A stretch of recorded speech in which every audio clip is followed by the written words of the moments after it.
উনি যেটা বলেছেন সেটা অসত্য বলেছেন। যেটা মুলতবি প্রস্তাব আমিও শুনেছি আজকে একজন বেসরকারি সদস্য উত্থাপন করতে পারেন, সেটা আপনাকে বিবেচনা করতে হবে, যেহেতু একই বিষয়ে আপনি বিরোধী দলের মাননীয় নেতার একই রকম মুলতবি প্রস্তাব আপনি গ্রহণ করেছেন। এটা প্রেসিডেন্ট হিসেবে as a matter of right বেসরকারি সদস্য সেটা ক্লেম করতে পারে। এবং আমরা মনে করি যে মূল নোটিশকে চাপা দেওয়ার জন্য ওই নোটিশটা সামনে আনা হয়েছে। এই জন্য দুইটার প্রতিবাদেই আমরা এই সংসদ থেকে আপাতত মাননীয় বিরোধী দলের নেতা, ধন্যবাদ মাননীয়। করবেন না, আপনি এটা রিড আউট করে, এটা প্রিভিলেজ হলো অপোজিশন মেম্বার কেউ যখন সরকারি কর্ম বাধাগ্রস্ত করতে চায়, ব্রিটিশ পার্লামেন্টের নজির অনুসারে তারা ট্রেজারি বেঞ্চের আলোচনা যাতে এগিয়ে না যায় সেজন্য মুলতবি প্রস্তাব তোলার পরে সেটা মুলতবি হলো কি হলো না সেটা স্পিকারের ইখতিয়ার অথবা বুটাবুটির ইখতিয়ার। তখন মুলতবি প্রস্তাবটা আলোচনা না হলেও প্রিভিলেজটা হলো যে তাদের উত্থাপিত বিষয়টা আপনাকে পড়তে হয়, সেইটাই। আর আমরা কোনো মুলতবি প্রস্তাব এখানে রিড আউট করি নাই মাননীয় স্পিকার।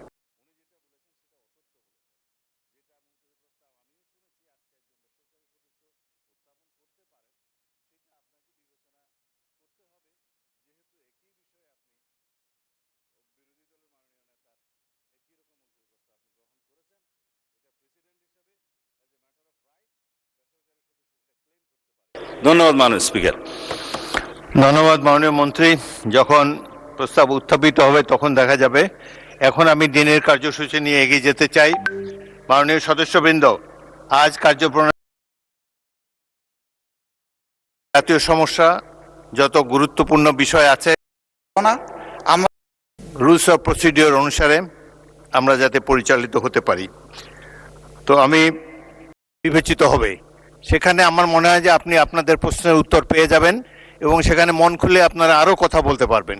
সুতরাং আমার অনুরোধ হলো আপনারা ওটা শোনেন, তারপরে যদি ওয়াকআউট করতে পারেন প্লিজ ফিল ফ্রি। তবে প্রস্তাবটির ভাগ্য কি নির্ধারণ হয় সেটি আপনি দেখার জন্য একটু অপেক্ষা করে দেখতে পারেন। বিরোধী দলের নেতাকে মাইক দেন। হ্যাঁ, ওই নোটিশটাও আমাদের নজরে আগে কিছুটা এসেছে এবং আমরা মনে করি যে মূল নোটিশকে চাপা দেওয়ার জন্য ওই নোটিশটা সামনে আনা হয়েছে। এই জন্য দুইটার প্রতিবাদেই আমরা এই সংসদ থেকে আপাতত মাননীয় বিরোধী দলের নেতা, ধন্যবাদ মাননীয়। নোটিশই তো উত্থাপন হয়নি, আপনি কি করে বুঝলেন কোনটা চাপা দেওয়ার জন্য এটা করা হচ্ছে? আমি অনুরোধ করছি একটু ধৈর্য ধরে অপেক্ষা করেন, নোটিশের বিষয়বস্তু শুনেন, তারপরে আপনারা feel free to walk out. আপনার অ্যাবসেন্সে এই হাউসে এই নোটিশটা পড়া হয়েছে, সংশ্লিষ্ট সদস্য এটা পড়েছেন, আমরা শুনেছি। এই জন্য আমরা বুঝে শুনেই বলছি যে এই দুই কারণেই আমরা এখন ওয়াকআউট করছি। আপনাকে ধন্যবাদ।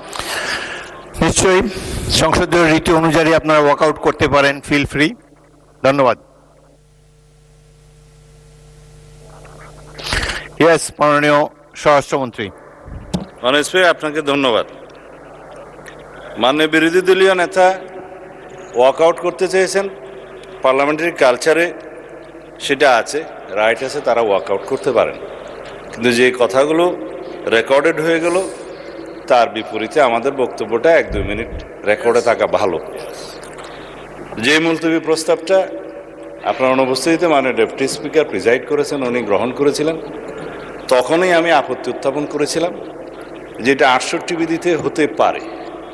কিন্তু মুলতবি প্রস্তাব যে রুলস অফ প্রসিডিওর আছে তার মধ্যে আপনি রাইটলি আইডেন্টিফাইড করেছেন, সেটা আমি আগে উত্থাপন করেছি।